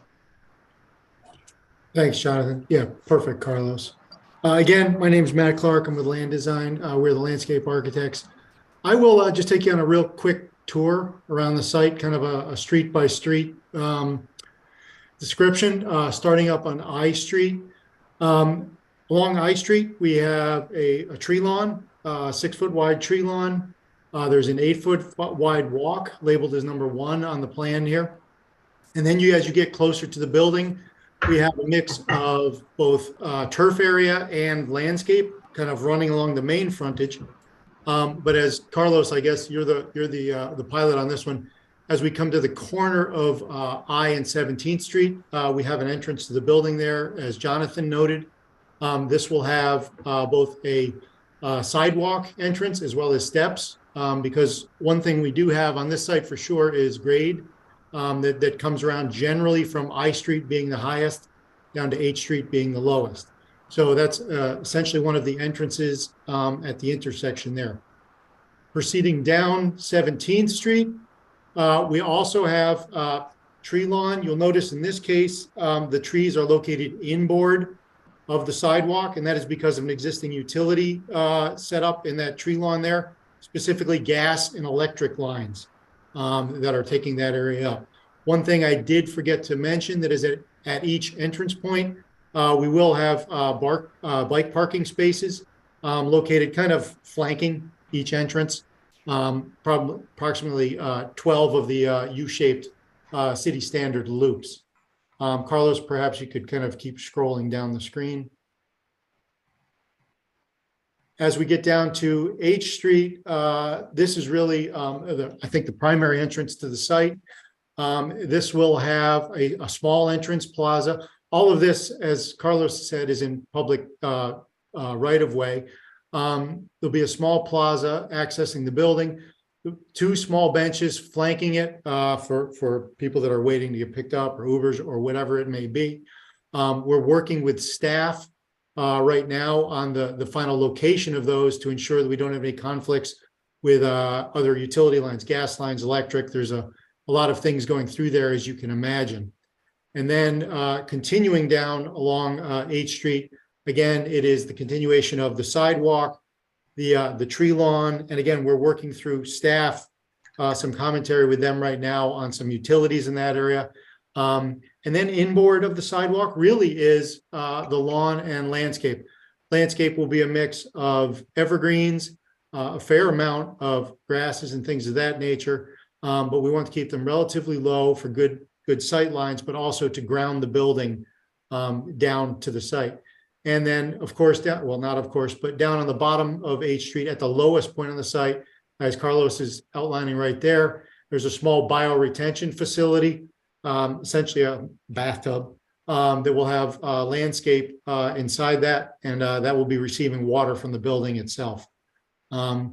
This is a really super quick tour around the site, but that pretty much, I think, sums up what we're looking at this point in the game.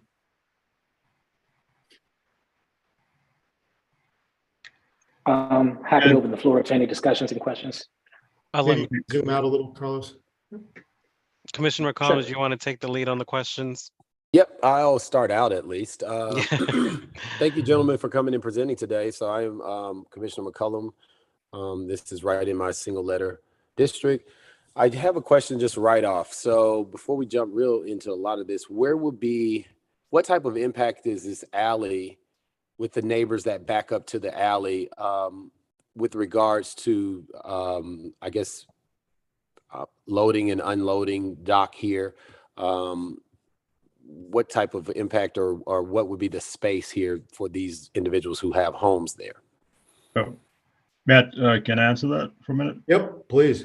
Yeah, so, right now, the alley sort of is used as, obviously being used as an alley for the townhouses, right? It's mainly used for trash pickup and service functions along that alley. So as part of our project, the client actually gave up, I think, about 10 or 12 feet of the property to enlarge the alley size. So what happens along the alley is mainly access to the garage and also access to the loading dock that's right at the corner of I Street and the alley at the top. And the one thing that we did was, again, to sort of always maintain that streetscape.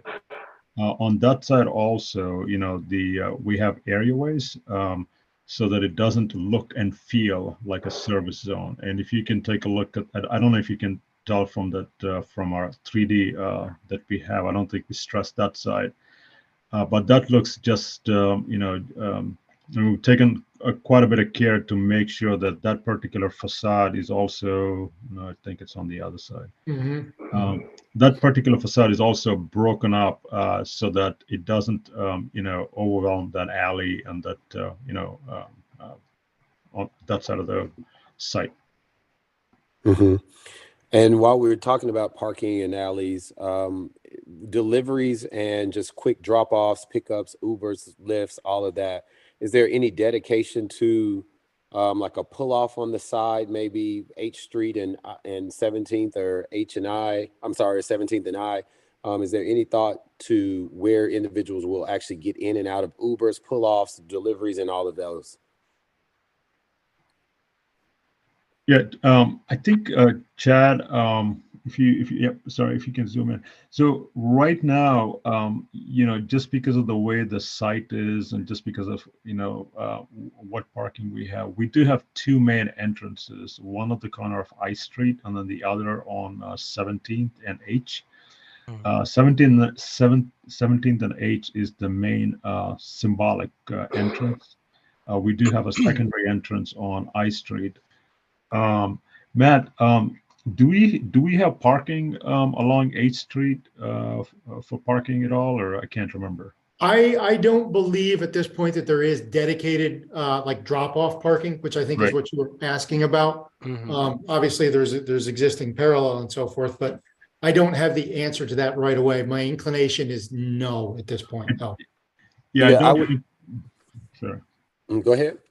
No, I said I don't think we do, just because of the site constraint. I mean, specifically for drop-offs, But all the other sort of loading and everything else would happen through the garage because I think we have elevators going in, and we also have a delivery in the loading area where Carlos is pointing the mouse to. Right. So the delivery. But I'm saying even, I guess what I'm thinking about is even with the building of this size and the high level of traffic that takes place on 17th Street, it is, you know, food deliveries. And not only that, just if we're coming to conduct business there and you're in a vehicle, I just don't see any area where you can actually park and run in to have a meeting or run in to drop off a delivery or anything like that. And I know that it's going to be very, very difficult. Well, what I'm thinking in my head that's going to happen is traffic is going to get obstructed on 17th Street because it'll be a lot of stopping right there with your flashers on to do a quick run in. Especially if that's the main entrance on 17th. Yes. So I would like for us to be kind of considering that already and not when we get down the road thinking about, well, what we should have done. So that's one of my concerns there is drop-off points, places to park. I'm looking now and just assuming that all the commissioners wanted to come over to have a meeting, where would we park? So, yeah, so I think the way the parking would work and the way actually most of the building would be serviced is it would be done from the parking, you know, from the below grade parking garage, because, you know, I think, you know, visitor parking would be allotted there. And I think any kind of, which is right there. So I think any kind of even like, you know, food delivery and all that would I think in buildings like this, it would probably happen from there, any kind of long-term parking. So if we were to have like a meeting or something, then yes, so you would be, I don't think we have a plan at the lower level, but, you know, we have we have elevator banks there, so pretty much you park and then, you know, you come up through the elevator to the main residential areas. So if you would, if when we get ready for the public meeting, if you would have that answer for me with how much dedicated visitor parking there is. Sure. And then if you can just kind of circle back with regards to, after you've talked to everyone, if there's even any consideration with some type of dedicated drop off on I Street or H Street.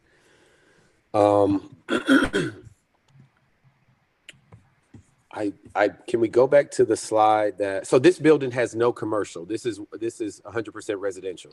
Yes. Yep. And in your presentation, I did not hear much discussion about inclusionary zoning, ADUs. Could you highlight that for us? Sure. Yeah. Carlos, do you want to take the lead on that? Sure. So this project will have inclusionary zoning units. It is a by matter of right project, so we will be meeting the minimum requirement. Give me one moment, let me pull that up. And just bear with me one moment.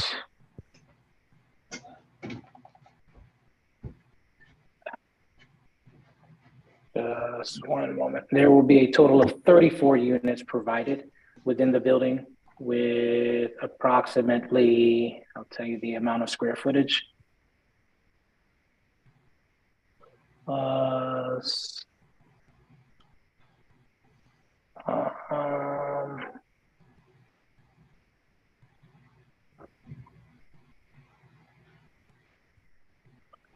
25,930 square feet spread across 34 units. The breakdown of those IZ units will be 7 studio units, 18 one-bedroom units, and 9 two-bedroom units. And the building is mixed with 2 ones and studios, right? Yes, mainly. Correct. There's no 3 bedrooms in this building. No. Okay. I don't believe there are. But I'll defer to Vinay on that as the lead architect. Yeah, you know, I'm sorry, I'm not in the office right now, but I think Jonathan, I think we have a couple of 3 bedrooms, right? If I'm not mistaken. Yeah, I think it's we do have a couple. Yeah, I think we have 1 stack, or I think 2 or 3 units that are 3 bedrooms, and you know, we'll clarify that for you. Okay. And obviously, there's no inclusionary zoning that's that large, considering the breakdown. Right. It just okay. And for 325 units, it seemed like you all did really do the bare minimum at it. I mean, it's almost like what, 10%, 11% that you're at? Correct. Approximately, yes. Yeah. And there's no consideration of trying to raise that, considering that this is a highly populated community here. I mean, just, you know, the bare minimum here just seems like that's a total disregard to the community. So is there an opportunity to really look at possibly raising that number? I understand that this is a by right project, but I'm also, you know, just thinking about the community as a whole. And when I think of 325 units or 300 plus units and only 30 dedicated to people of a lower income, it's almost like there's no consideration or no thought about those that may really be in need of these units. So is there an opportunity to really kind of talk that through and see if we could raise that number?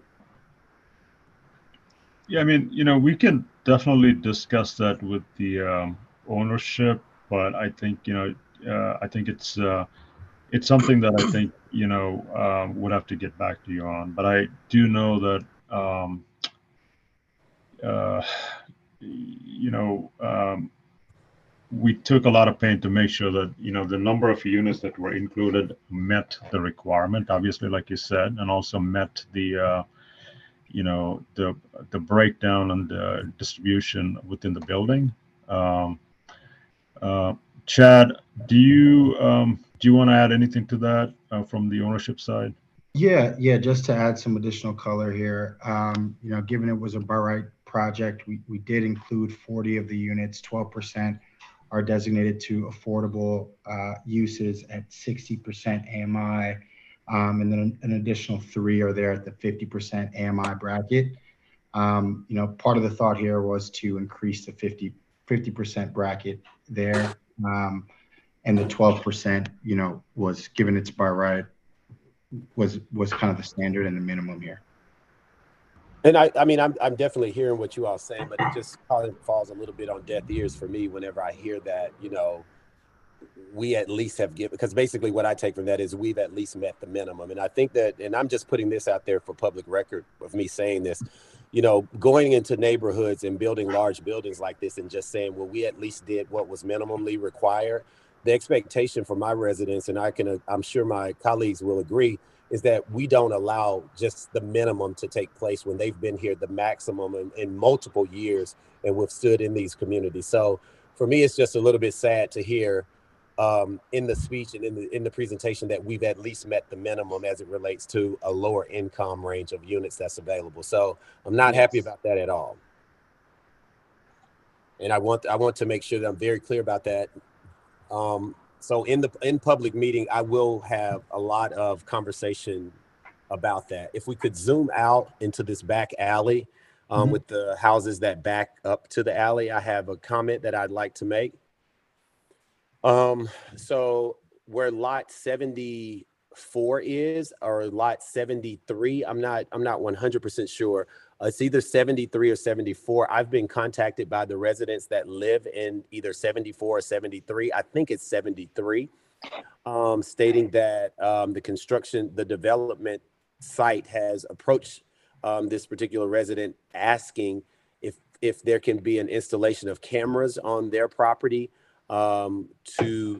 and I think in exchange, I don't have all the facts, but in exchange, it was like you all would, the development would build a wall or something back because they would have to come over onto the property. Does anyone on the call, or is anyone familiar with the ask of one of the residents in this alleyway to install cameras, or do you all have plans to ask other residents in this alleyway so that I can kind of be prepared when I get a call asking for there to be some type of installation of cameras for this project?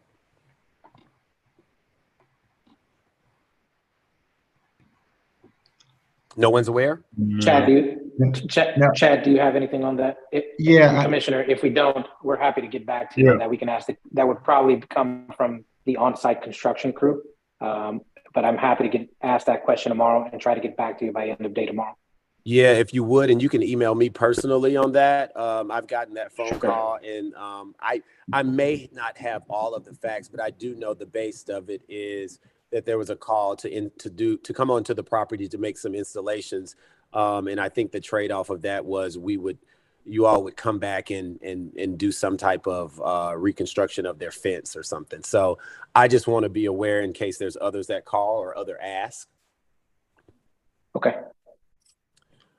You know, I'm going to do more research as it relates to the exterior of the building and the facade as it, you know, with fitting into what's here in the community. I'm sure you all are aware of the larger property or development that's coming at 17 and I Street. That's going to be your next door neighbors at the corner. Did you all give any type Are you referring to this one? Yeah, that's it, right there off of H and 17. Did you all give any type of consideration with your external appearance as it relates to the building that's also coming up there on that corner? You mean on the other side of H Street? Yeah, the design of that building versus the design of yours. Yeah, no, we did. You know, obviously, you know, they're both, you know, apartments. They're also a different construction type in the sense that, you know, I think it's a concrete and steel building mainly.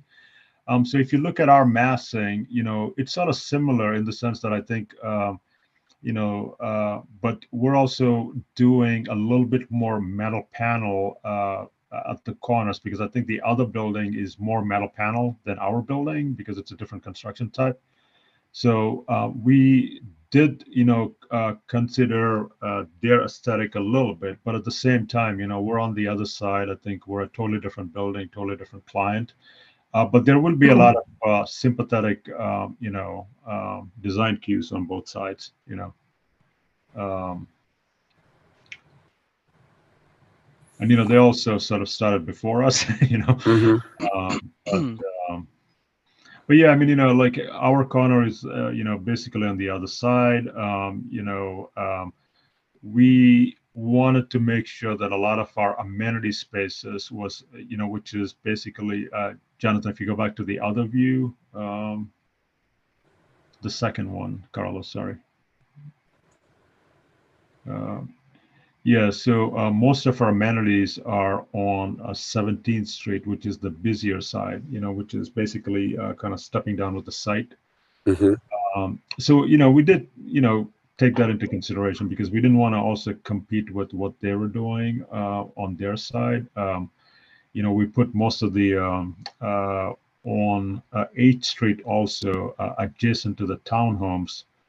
We did add 4 or 5 units along that side so that, you know, there would be a nice transition from the townhouses to our building so that it's not just townhouse to fitness center immediately.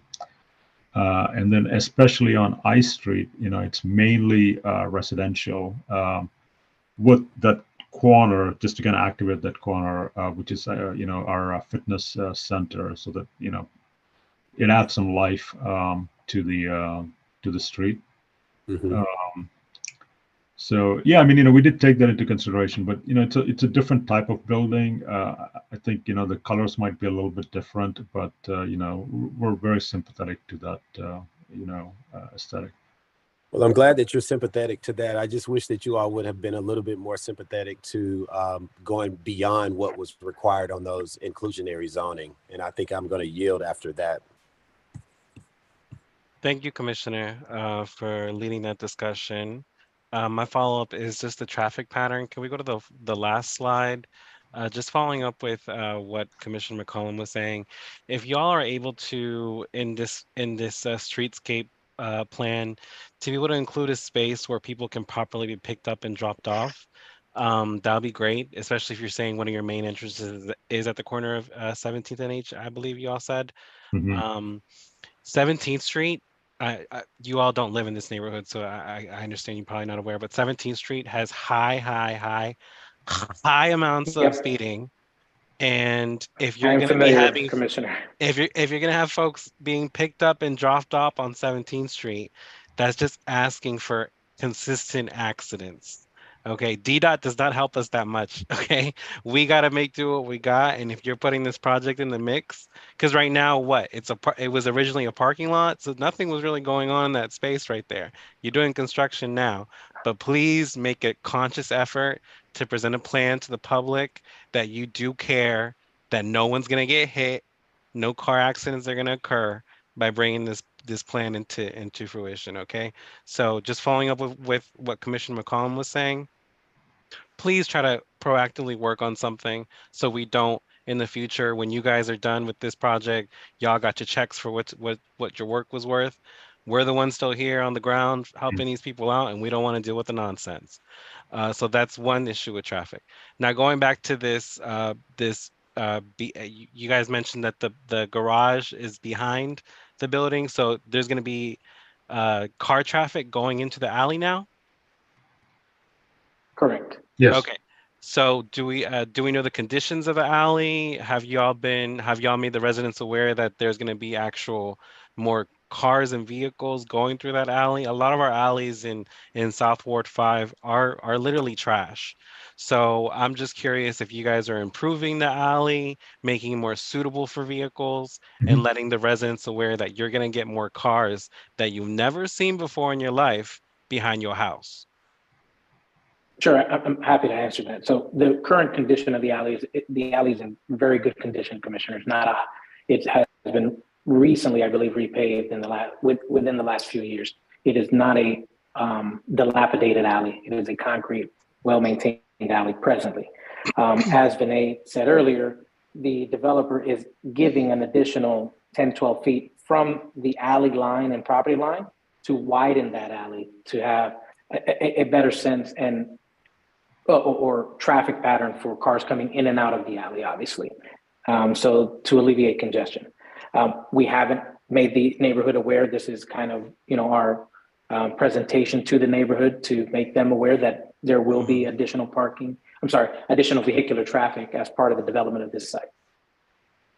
Okay. For next month's presentation, just give a better detailed vision of what that looks like. Just because sure. a lot of our alleys in this part of our commission, they're not used to what you're going to be changing them into right now. So a lot of these folks, this is a residential project. You're going to have a lot of tenants moving in and out consistently over the years. So if you're going to have folks that have been living in these properties, they're going to be seeing a lot of vehicles they've never seen before on the regular basis. So just please make it very make it very detailed and visual in terms of what that's going to look like, because that's a change. You're changing that part of the neighborhood. So those were my only concerns. I'm just hoping, touching on again what Commissioner McCollum was saying, that this project is marrying well with the neighborhood. I know it's a matter of right. You guys get to do what you want to do with this project. Yo entiendo eso. I understand entirely, but just please make a stronger conscious effort to marry into the neighborhood. You're coming into a Black neighborhood. You're only providing so many affordable units. That leaves a mental strain on a lot of the folks that live on these blocks, thinking I can never afford to live in this space that just completely took away this land that we had here for years. So just make a more conscious effort, or at least the language that you use for next month's meeting. Just please be very conscious of who you're speaking to, because there's no need for it to get heated, but it can be if we need it to. So that's all I wanted to address. Commissioners, do you have any other comments or questions? Okay, perfect. Sorry, Reed, you do. Go ahead. Yeah, if that's okay. I wanted to ask, this kind of gets back to traffic safety and that sort of thing. I have a couple questions about, regarding 17th Street, I was just wondering if you could talk about how far the sidewalk is set back from the curb in those drawings. Yeah, the sidewalk is actually set back 6 feet from the back of curb, and then the sidewalk itself is 8 feet wide. Okay. That's helpful. And that curb along 17th running north to south, there won't be any, you mentioned you can't put trees there. So that's just gonna be a grass strip. Yeah, it's at the moment it's grass strip because there's an existing gas line, and I want to say an electric line, but there's some sort of utility going through there. But I think the gas line is probably the bigger issue from Washington Gas's perspective. I'm not a landscape designer, but I don't know if there's any other option for, planters or alternative, maybe infrastructure that doesn't have to be rooted in the ground that wouldn't interfere with utilities that might create, I mean, granted, I think 6 feet that's a nice width, but as a couple of other people have mentioned, this is a pretty busy traffic corridor, and I know it can feel somewhat unsafe to walk along there at times. So if there are any other creative ways to create more of a barrier between the sidewalk and the street. I think that's something worth exploring. No, that's a good point. I mean, kind of as a practical matter, the issue becomes, taking it from a landscape perspective out of the gate, is the proximity of digging any holes right next to the lines. And then when you think about structures themselves, it's I think probably on some levels, and I might be pretending I'm from Washington Gas here a little bit, it's the notion of how movable they are in case they have to get to the lines. Yeah. If that makes any sense. Yeah. So absolutely, I'm with you all the way, and that's kind of what we're working through right now, to be honest with you. Hey, Matt, should we also talk about the corner plaza to some extent? The corner. Well, I think if you can scroll down a little bit, Carlos. I mean, the corner plaza right down, you can see there's a kind of a 3 on it. It's fairly, I guess, subdued would be the way to describe it. The materiality is all in keeping with DDOT standards, which is to say scored concrete. We do have a little bit of a grade change coming down from 17th into the plaza there, but we're also completely accessible from H Street. So there shouldn't be any kind of issues with people getting into the building or getting out to the cars or anything like that. That whole area will also have a fair amount of landscape kind of kissing up around it, if that makes any sense. And then of course the seating areas. I mean, it's kind of at the crossroads there. So we've got a couple things going on. If I can add, commissioners, unfortunately, as we've said, Washington gas lines are an issue for us as part of this design. I'll pull up a separate plan, but essentially this is a high pressure regulator line running in and out all through this area. And there is a line from Washington Gas that feeds all the way up parallel to the curb in this tree box area. They have explicitly told us they do not, and presently there is nothing planted there, but they have explicitly told us they do not want anything planted there for the simple fact that it is a high pressure line, and to avoid any disruption that could happen from roots or even from the smallest planting, they do not permit us to plant anything in this tree box area. Mm-hmm. Okay, no, that's helpful. Well, we appreciate it. And could you remind me? I think you said there were 300 units in this building. 325, I believe. Yes. Yes. The only other thing I was going to suggest is, we talked a lot about vehicles. I also think I'm glad to see the bike racks with 325 units. I think maybe you might consider a couple more. I'm not sure what you call them. The U loops that you see typically anchored. I mean, I'm thinking, there are long-term plans to add a bike lane on 17th Street as part of the DC's bike infrastructure network. So it's likely there will potentially eventually be even more bike traffic on that road, especially if the Heckinger Mall eventually is developed. So it might be worth considering a few more of the loops. Or in your garage, because they can easily get robbed. Well, I just want to. I think we have 3 or 4 bike rooms in the garage. I forget what the exact number is, but we have. I think it's about 80 bikes. I think it's something that we're required to do, and I think Mill Creek also wanted to do in the garage. Great. Yeah, I think that's great too for residents. Yeah. Okay. Well, the presentation, Commissioner Reed, Commissioner May, can you confirm the length of time they'll have for next month's meeting? Yeah, so our any presentations with voting actions for us are typically about 15-20 minutes long. So with which includes time for community questions and commissioner questions. So we would suggest that you plan on something in the range of 8 to 10 minutes to leave time for questions. Okay. Yeah, and I think you guys got the notes from what we're going to follow up on. Sure. And I'm just really concerned about once this building's in running shape and order, anyone that lives here is gonna order an Uber, and that Uber is gonna pop up right on 17th Street, and anyone coming from Bladensburg Road, from Benning Road, is just gonna smash right into them, because as soon as they hit 17th, they hit that gas. So there's no other questions from commissioners. Feel free to follow up with us if there's anything. If we can get the presentation in advance, Sure. that'll be perfect, just so we can go over it. Okay. And if we have any questions, we can give you all those in advance so you guys are well prepared. We just want to make sure we're making use of our time with the public. But I appreciate y'all presenting on this, and you know how to reach us. Sounds good. Thank you so much. Thank You you. guys have you. a wonderful evening. Thank you. All right. Bye-bye.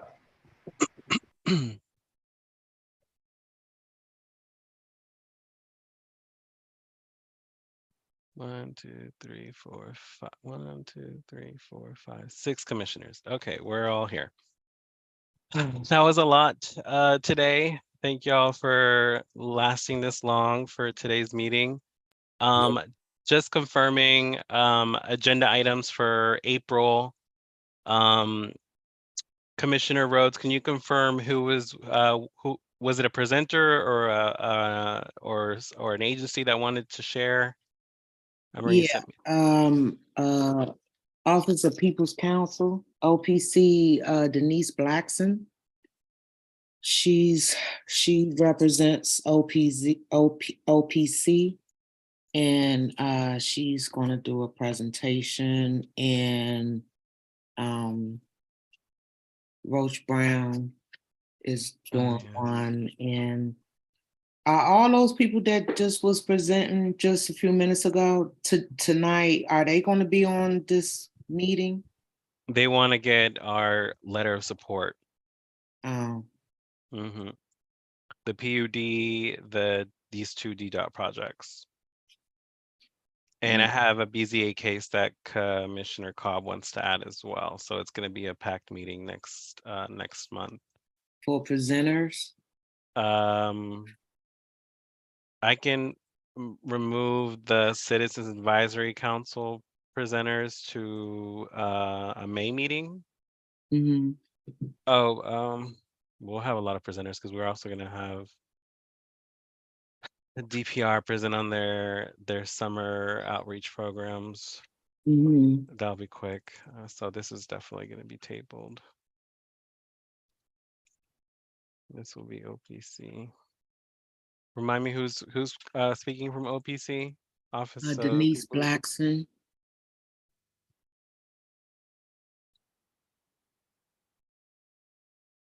And it's the Office of People's Counsel. What is she discussing? Just they're a resource for folks that having issues with their utilities. Okay. So they are a resource to get legal help against if you need it against the utility companies and other stuff. But just her, and are we still going to have Roach Brown? Yes. We still have time for Roach Brown? Mm-hmm. Does anyone else have any other items that we need to add? Need to add them. Voting action items. Just these 3 projects that were shared in a BZA. Does anyone have any letters they're submitting or anything else? There's some of the other Ward 5 ANCs are passing a sidewalk resolution that Councilmember Parker had asked about. It basically asks CDOT to work on a sidewalk quality index to make sure that they're in good shape, and then work on improvements across Ward 5 and across the city. I think it's something that we can replicate for 5D, but I also think we could pass it in May, so I can work on a draft and share it. This is a long agenda, so I'm reluctant to put another voting item on the agenda for April. Okay, perfect. I'll ask that you work with that with Commissioner Cobb, since he's our transportation chair, and we'll have that for May. Yeah, that's great. Perfect. If for the sidewalks, don't they have somebody going around checking the sidewalks to make sure they ADA compliant, right? I'm honestly not sure. So I think what this resolution calls for, and it's something that I think the plan is for Councilmember Parker to also introduce legislation regarding this. It's to create like basically an index or a database of sidewalk conditions across the city. So that may already be happening, Commissioner Rhodes, but I think this would just add to it and formalize it. Okay. But I know we have a lot of sidewalks in Ward 5 that need attention. So Yeah, a lot of them are not ADA compliant. 5D07 streetscape project. Am I forgetting anything here on this agenda?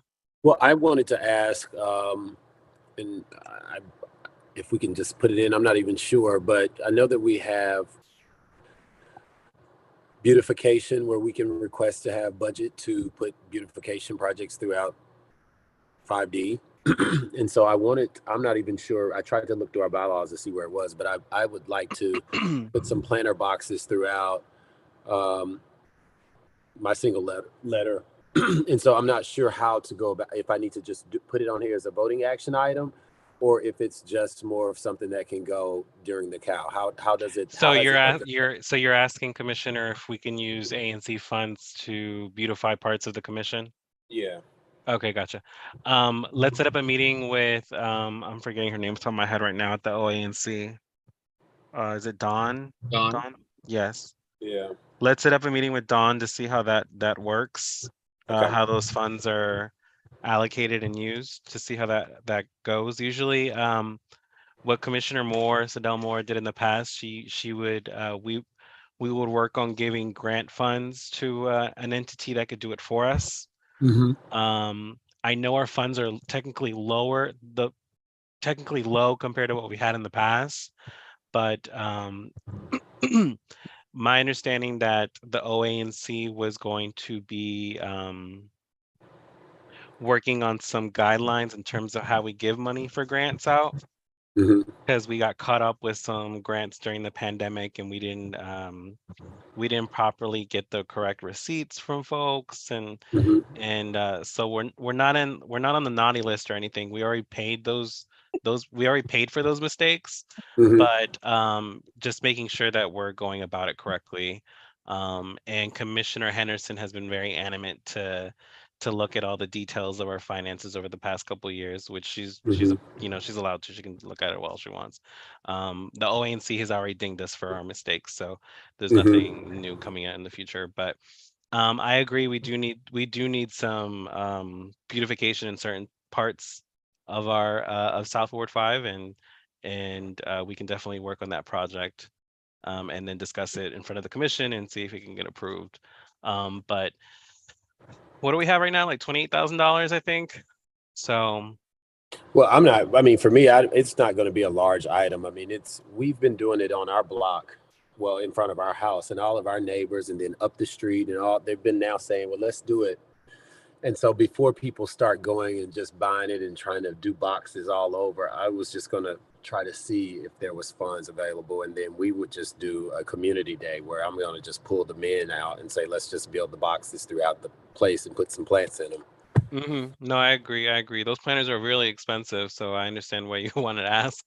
Because the planters are expensive, the soil is expensive. It all those little details add up just to get one little planter. Okay. Any new business before I adjourn the meeting? Does anyone need a? So I got a question.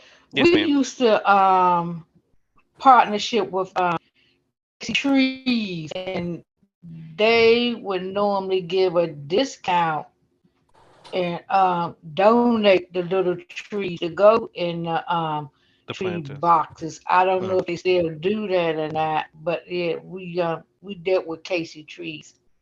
Okay. The old commissioners. Okay. And everything. So maybe we can see how much they would charge. And since we don't have a lot of money, and since Commissioner Henderson claimed that we mismanage money and everything, said maybe we can talk with them. But that's what we did. That's what we, in the past. Okay. And commissioners, I apologize that we have so many presentations next month. I just wanted to get the community ahead of the game since we're reaching the warm weather and crime is still on the mind of a lot of us. So just getting these folks that do violence interruption and anti-violence outreach, just so we have the names off the top of our tongues, and so do residents. So they're definitely presenting next month. They were supposed to present today. Someone was in the waiting room waiting, but these other presentations just took so long. So I told her I'll follow up with a phone call. Commissioners, in terms of new business, in May, I'm trying to present a resolution for more litter cans. If you know specific areas in your single member district that would highly benefit from an installation of a litter can, I believe 311 now has an option for litter can installation. Please let me know. I'll be making rounds with the commissioners in your single member districts, so we can so I can draft a resolution so we can propose that. I know at least in my SMD, we would benefit from at least 3 being installed. So if you have a specific site or location in your single member district that would really benefit from one, please let me know. That's going to be my homework for that's going to be something I'll be presenting in May. So I'll be working in that for the next for the next month or so, and presenting at the next COW. So that's what I wanted to share with new business coming up the pipe. As well, I believe we have our recess in July. Is that correct? Yeah. Yes. Okay. Yes. I think July, December. Yes. I also wanted to see if the commission was interested in holding an agency fair in July, since we're not having a public meeting, and see if we would be interested in bringing district agencies to our ANC community room in Union Market, so residents can get to know some people and let them share what they technically do. You know, and that gives an opportunity for some folks to get the pressure off our back and take it to the offices and agencies directly.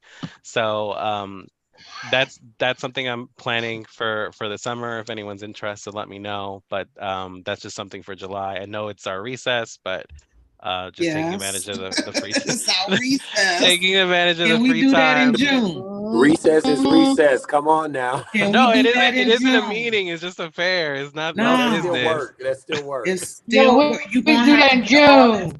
We can do it in June. Well, it's an idea because I've seen some other commissions do it, and I think it's a good idea. So I'm thinking just when we're off, but if you guys want to do it on a month when we're still working, it's entirely fine with me. Not a big deal, but it's just an idea. So so just sharing that with y'all. Okay. Oh, excuse me, y'all. Is there anything else that we need to discuss before I adjourn? I'll be sending out this. Go ahead, Anna. Do you and Sabrina want to stay after just for a couple of minutes to do the subcommittee? When can we do this? How many minutes, Anna? I'm I tired. don't know. So let's do it at a different time, but I know because you were. Yeah. Let's set the time. I'll adjourn this meeting. All in favor? I'm sorry. I'm kind of fried right now myself. Yes. I move that we adjourn tonight's meeting. Can I get a second? Second. Second by Commissioner Rhodes.